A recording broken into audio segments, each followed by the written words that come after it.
को ध्यान में, एक तो मानवीय एंगल भी होता है, उसको चले एक हद तक आप खारिज करते हैं, तो उसके अलावा जो दूसरे ग्राउंड्स होते हैं उनको कितना नज़रअंदाज करना है, कितना उसको बना कर रखना है, क्योंकि यही वो लोग हैं जो आने वाले वक्त में आप लोगों से सवाल भी पूछेंगे।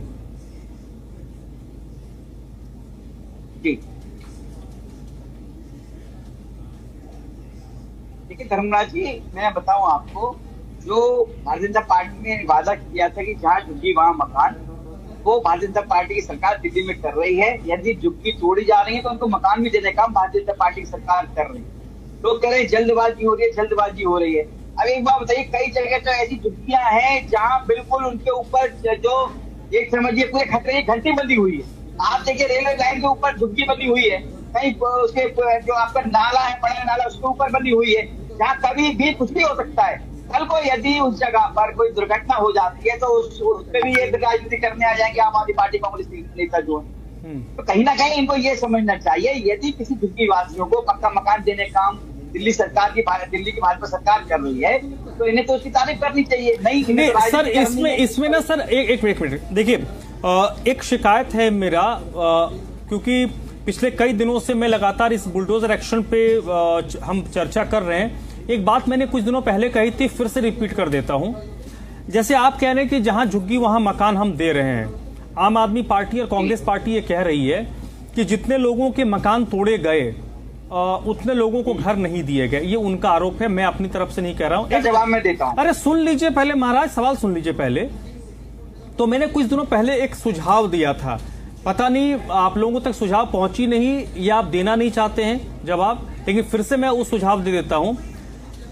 क्योंकि आपके तरफ से कहा गया कि पहले एक झुग्गी में एक पिता और 2 पुत्र रहते थे, जब मकान दिया जा रहा है तो उसी हिसाब से एक पिता और 2 पुत्र को एक मकान दिया गया। आप ये कह रहे हैं कि अब जो 3 लोग हैं वो तीनों लोग अलग अलग फ्लैट मांग रहे हैं, अलग अलग मकान मांग रहे हैं, जो देना संभव नहीं है।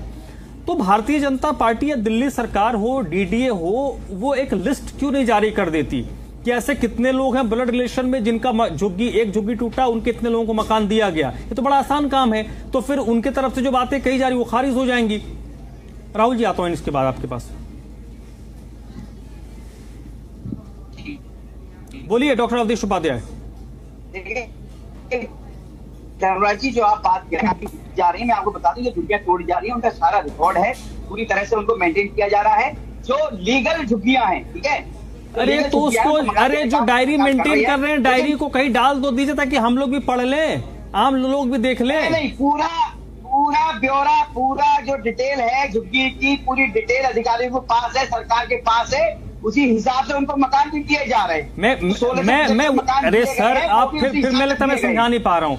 मैंने कहा आपके पास, समझ रहा हूँ आपकी बात। तो मैंने कुछ दिनों पहले कहा था, अगर मेरा मैसेज दिल्ली सरकार एजेंसियों तक पहुंच जाए तो फिर से रिपीट कर देता हूं। आम आदमी पार्टी और कांग्रेस पार्टी झूठ बोल रही है कि आप लोगों ने जितने लोगों को मकान देने चाहिए तो उतने लोगों को नहीं दिए, क्योंकि आप लोग ये कह रहे हैं कि पहले एक पिता का एक झुग्गी था, अब जब मकान मिल रहा है तो पिता चाहता है कि उसको भी मकान मिले, उसके 2 बच्चे हैं उनको भी मकान मिले। तो लिस्ट तो आपके पास होगी, सार्वजनिक कर दीजिए, उनको झूठा साबित कर दीजिए। जी बिल्कुल धर्मराज जी, मैं आपको बता रहा हूँ, आप भी मेरी बात से समझिए बात कि देखिए, जिनकी झुग्गी तोड़ी जा रही है, जिनकी झुग्गियां टूट रही हैं, उनको पक्का मकान मिलेगा। और उसी लिए मैं बता दूं आपको, 700 करोड़ रुपए का बजट अलग से रखा गया है केवल झुग्गी वासियों को मकान देने के लिए, पक्का मकान देने। ठीक है, ये पहली सरकारों की तरह नहीं है कि फ्लैट बने हुए खड़े हैं लेकिन किसी को दिए नहीं गए। ये भी मायने रखते हैं। ये बात आप कहिए तो सही है। एक बार 52,000 फ्लैट खड़े हुए थे 11 साल से, हाँ, किसी को नहीं दिए गए। वो सब सर पिछले 15 दिनों में ये बात कई बार आ चुकी है। मैं इसको रेपिटेशन में नहीं, मैंने मैंने जो सुझाव दिया उस सुझाव पर दिल्ली सरकार नहीं, सर सुनिए, मेरा जैसा छोटा आदमी, दिल्ली सरकार डीडीए को मैंने एक सुझाव दिया कि आम आदमी पार्टी, छोटे नहीं है, आप तो सबसे बड़े हैं। सुनिए, आम आदमी पार्टी और कांग्रेस जैसी पार्टी जो झूठ बोल रही है उनके झूठ को बेनकाब कर दीजिए। एक लिस्ट ही तो जारी करना है, कर दीजिए। कई सार्वजनिक अपने ही सोशल मीडिया हैंडल पर डाल दीजिए, हम भी पढ़ लेंगे। आप और कांग्रेस पार्टी, आम आदमी पार्टी